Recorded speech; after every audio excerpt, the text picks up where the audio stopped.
let's start to study about soil. So what is soil? It is the dynamic medium in which many chemical, physical and biological activities always going on constantly. मतलब ये soil है जो life provide करता है plants को भी and animal kingdom. We also depend upon the soil. We are getting food from the soil. That's why we are surviving here.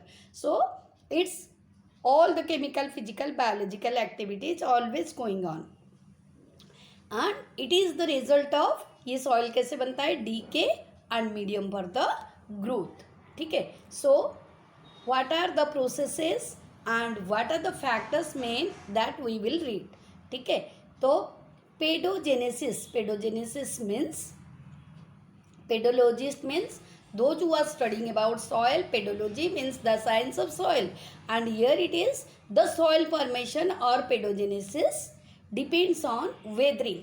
As you know already I said what is weathering. Weathering एक ही place में रहता है and उसमें physical chemical biological activities से वो different क्या है break down होती है उसमें. ठीक है. सो फिर वेदरिंग की बाद क्या होता है द वेदर्ड मटेरियल जो ये इस प्रोसेस के बाद जो वेदर हो गया वो जो मतलब छोटे छोटे टुकड़े और फ्रैगमेंटेशन में बन गया. द वेदर्ड मटेरियल डिपोजिट्स एक deposits are colonised by bacteria. फिर उसको bacterias and other plant bodies like mosses and lichens की मतलब वो जो स्प्रेड करते हैं अपने रूट्स प्लांट्स की, और एनिमल्स क्या करते हैं उसको और फाइनर पार्टिकल में बना देते हैं. तो ये एक प्रोसेस है, लॉन्ग प्रोसेस है, एंड ड्यू टू दिस क्या होता है कि आपकी सॉइल फॉर्मेशन होती है. Okay. The dead remains of organisms, और सॉइल में क्या मर्ज हो जाता है कि the dead remains of organisms and plants help in humus accumulation. तो वो फर्टाइल बनाता है ये सारी चीज़, सॉइल को कलर भी देता है. ठीक है. तो सॉइल क्या है एक complex mixture of minerals and organic products. Okay. So as I said pedology is the soil science and pedologist is a soil scientist. Over. So then what are the factors responsible for all this soil formation? सबसे पहला most important 5 factors है बेटा. 1 is parent material, 2nd is topography, 3rd climate, 4th biological activity, then time. Okay, one by one we will read. तो first of all parent material. What is parent material? Parent material क्या होता है ये एक passive factor, ये directly act नहीं करता है but it is the most important. जैसे कि आज you know the southern part of India जो है वो क्या है इसको क्या बोलते हैं डेक्कन प्लेट्यू है ना, डेक्कन प्लेट्यू. और ये जो है इसकी पेरेंट मटेरियल के अकॉर्डिंग ये कौन सी सॉइल में फॉर्म होता है ब्लैक सॉइल. ये part of India mostly found in black soil because it is formed out of lava. Okay. So इसी से पता चलता है. जस्ट लाइक ऐसा नहीं कि जरूरी नहीं कि पेरेंट मटेरियल जैसे है वैसे बनेगा. ऑलमोस्ट ऑल कि पेरेंट मटेरियल डिपेंड करता है how the soil will be formed. ठीक है.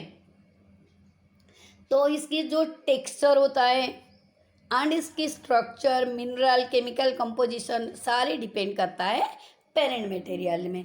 जैसा इनसाइड ऑफ द अर्थ से जो फॉर्मेशन ऑफ रॉक्स और लावा आती है according to that the soil का टेक्सचर एंड स्ट्रक्चर डिपेंड करता है. Okay. Then second is topography. What is topography? Topography means relief features. क्या है रिलीफ फीचर्स? रिलीफ फीचर्स मतलब कि कौन कैसे हाइट में है, और इसकी हाइट भी है, और प्लेन एरिया है, और स्लोपिंग एरिया है. ये सारे डिपेंड करता है कि कैसा सॉइल बनेगा. तो ये एक पैसिव फैक्टर है, ये भी पेरेंट मटेरियल भी पैसिव फैक्टर है. देखो एग्जाम्पल आई एम गिविंग कि ये एक स्टीप स्लोप है, स्टीप स्लोप है. तो यहाँ पे क्या होता है एवरीथिंग विल फॉल डाउन है ना, नीचे की तरफ आ जाएगा मे बी ग्रेविटेशनल पुल के अकॉर्डिंग. तो यहाँ पे जो सॉइल फॉर्मेशन हो रहा है ये जरूरी नहीं, ये क्या है हर टाइम क्या होते हैं मूव करते रहेगा और वो डाउनवर्ड मूवमेंट होता रहेगा है ना. तो यहाँ पे तो इसीलिए ये स्टीप स्लोप में जो सॉइल होता है वो थीनर और अंडर डेवलप्ड, यहाँ ज़्यादा टाइम सॉइल रहता नहीं और ये ऑलवेज मूव कर लेता है। तो यहाँ इस एरियाज में thinner layer of soil we found and ये अंडर डेवलप्ड सॉइल भी होता है।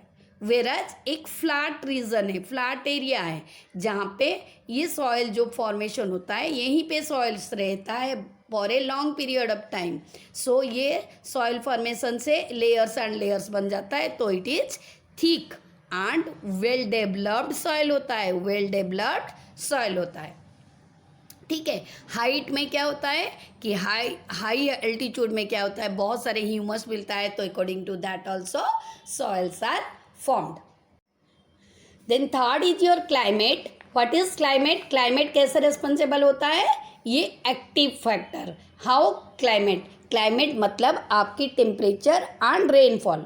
बहुत ज़्यादा रेनफॉल, बहुत ज़्यादा टेम्परेचर हो, देखो ये टू टाइप से, moisture and temperature. Moisture involve rainfall. तो ये जो टेम्परेचर, हाई टेम्परेचर एरिया होगा तो उसमें क्या है, केमिकल एंड बायोलॉजिकल फैक्टर्स जो है वो क्या होगा, धीरे धीरे देखो इवापरेशन, टेम्परेचर हाई होने से इवापरेशन ज़्यादा होगा एंड वहाँ पे इरोजन टेक्स प्लेस। कहीं पे भी ड्राई एरिया है तो विंड इरोजन होता है, विंड इरोजन होता है तो सॉइल की जो अपर लेयर मूव कर लेता है। अदरवाइज इवापरेटेड वाटर, जब ज़्यादा हाई हीट टेम्परेचर हो जाता है तो उसमें क्या होता है कि if the upper layer of the soil removed हो जाता है तो जो रिमेनिंग पार्ट बच जाता है वो कंकड़ बनाता है। क्या बनाता है? कंकर्स।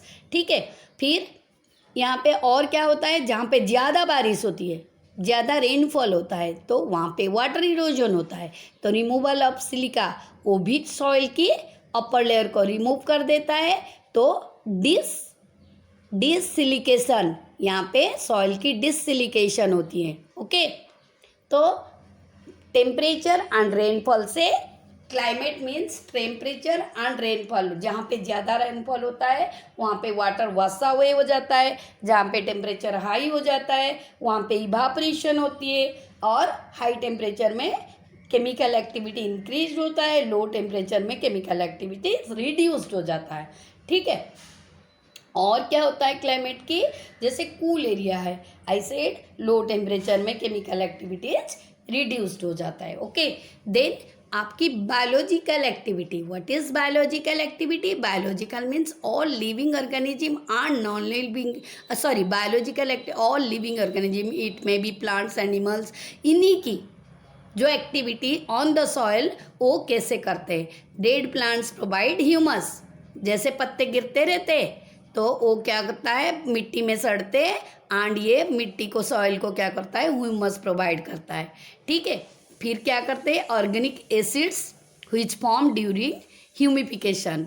ठीक है, और क्या आता है, सारे छोटे छोटे कीड़े मकोड़े जो सॉइल के ऊपर रहते हैं वो सॉइल को डिसइंटेग्रेटेड करते हैं, मतलब फाइन पार्टिकल्स में बनाते रहते हैं, वो होल्स बनाते हैं, सॉइल को ऊपर नीचे करते हैं, तो ये फाइन पार्टिकल्स में सॉइल को बनाते हैं, डीकम्पोज करते हैं। ठीक है, पेरेंट मटेरियल को फाइन पार्टिकल्स में बना देते हैं, कौन? बायोलॉजिकल एक्टिविटी में, through insects. Okay, then next is last one is time. ये सारी एक्टिविटी जो ये टाइम के ऊपर बेस करता है, ऐसा नहीं कि फर्स्ट लेसन ओवर हुआ तो सॉइल बन गया, not like that. It takes a long period of time, so it is a passive factor. ये एक्टिव फैक्टर नहीं है, बट ये बायोलॉजिकल एक्टिविटी हो, क्लाइमेट हो, everything depends upon time. Time ऐसा प्रिसाइज नहीं किया गया है कि सॉइल इतने ही टाइम पे बन जाएगा। No specific length of time is absolute terms can be fix for soil to develop और मैच्योर। तो ये सॉइल बनने के लिए ये सारे चीज़ जैसे जैसे काम करते हैं वो उसके लिए टाइम चाहिए। Soil becomes mature when all soil forcing processes, all soil forming processes act for sufficiently long time. ठीक है, जितने टाइम, तो time is also a factor for processing formation of soil. Okay, So thank you, my dears. I hope you all are able to understand.